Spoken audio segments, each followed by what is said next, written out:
اور سمجھا رہے اپنے بندے کو کہ بھائی ایسا نہ ہو کہ آپ یہ کہیں کہ ہمیں خبر نہیں، ہمیں پتہ ہی نہیں تھا، بلکہ یاد رکھو میں نے ایسا نظام بنایا ہے آپ کے جسم کے اندر، اگر کوئی بھی نہ دیکھے تو آپ کے جسم کے جو اعضاء ہیں وہی گواہی دیں گے۔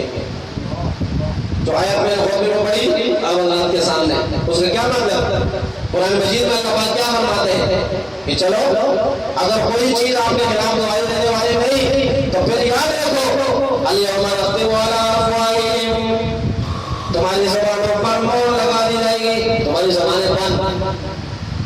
الیوم نختم علی افواہہم وتکلمنا ایدیہم، انسان کے ہاتھ گواہی دینا شروع کر دیں گے، وتشہد ارجلہم بما کانوا یکسبون، انسان کے پاؤں گواہی دینا شروع کر دیں گے۔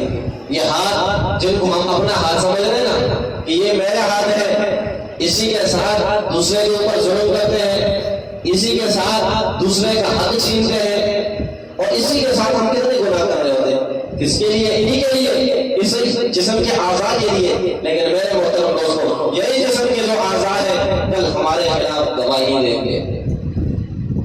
بات لمبی ہو جائے گی، مختصر میں یہ عرض کر لیتا ہوں کہ اللہ رب العزت کے سامنے قیامت کے اندر ہمارے ہاتھ بھی گواہی دیں گے، ہماری آنکھیں بھی گواہی دیں گے، ہمارے کان بھی اللہ رب العزت کے سامنے ہمارے خلاف گواہی دیں گے، اور ہمارے جسم کی جو کھال ہے نا کھال، یہ بھی ہمارے خلاف گواہی دے گی۔ اور میرے محترم دوستو، یہ زمین جو ہے، جس زمین پر ہم گناہ کرتے ہیں، یہ زمین بھی ہمارے خلاف گواہی دے گی۔ اور میرے محترم دوستو، احادیث مبارکہ کے اندر آتا ہے کہ زمانہ، دن اور رات جو ہے یہ بھی انسان کے خلاف قیامت کے دن گواہی دیں گے۔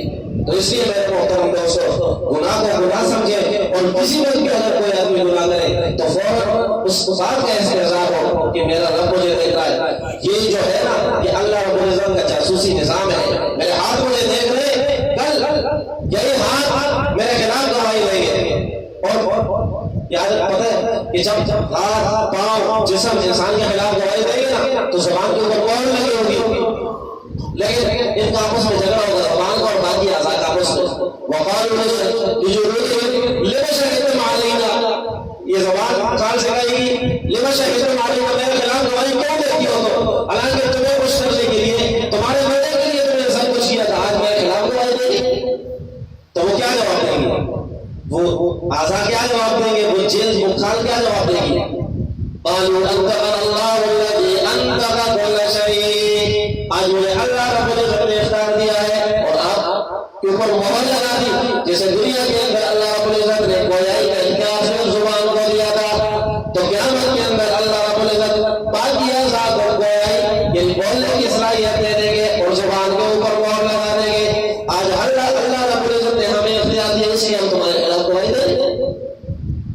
یہ نہ ہاتھ ہمارے ہیں، یہ نہ جسم، یہ کھال، یہ ساری چیزیں میرے محترم دوستوں یہ ہمارے خلاف گواہی دے گی۔ تو اس لیے اللہ رب العزت سے دعا بھی کرنی چاہیے کہ اللہ رب العزت ہمیں گناہوں سے بچائے رکھے، اور شیطان جو دل کے اندر یہ وسوسہ پیدا کرتا ہے کہ ہمیں کوئی نہیں دیکھتا، تو میرے محترم دوستوں میں نے بتایا کہ اللہ رب العزت نے مختلف انداز سے سمجھانے کی کوشش کی اپنے بندوں کو۔ ایک یہ انداز بھی اللہ رب العزت نے قرآن مجید میں بیان کیا کہ میرے بندے اس دھوکے میں نہ آنا کہ میں اور کوئی آپ کو نہیں دیکھ رہا، بلکہ اللہ رب العزت کی ذات جس نے آپ کو پیدا کیا ہے اس کو ہر وقت آپ کا پتہ چلتا ہے کہ آپ کیا کر رہے ہیں اور اس وقت کہاں ہیں، گناہ کر رہے ہیں، اچھا عمل کر رہے ہیں، کوئی بھی عمل کر رہے ہیں۔ تو دعا بھی کرنی چاہیے کہ اللہ رب العزت ہمیں جتنے بھی نیک کام ہیں وہ کرنے کی توفیق عطا فرمائے، اور جتنے بھی گناہ والے کام ہیں، نافرمانی والے کام ہیں، اللہ رب العزت ان تمام گناہوں سے ہمیں بچنے کی توفیق عطا فرمائے۔ وآخر دعوانا الحمدللہ رب العالمین۔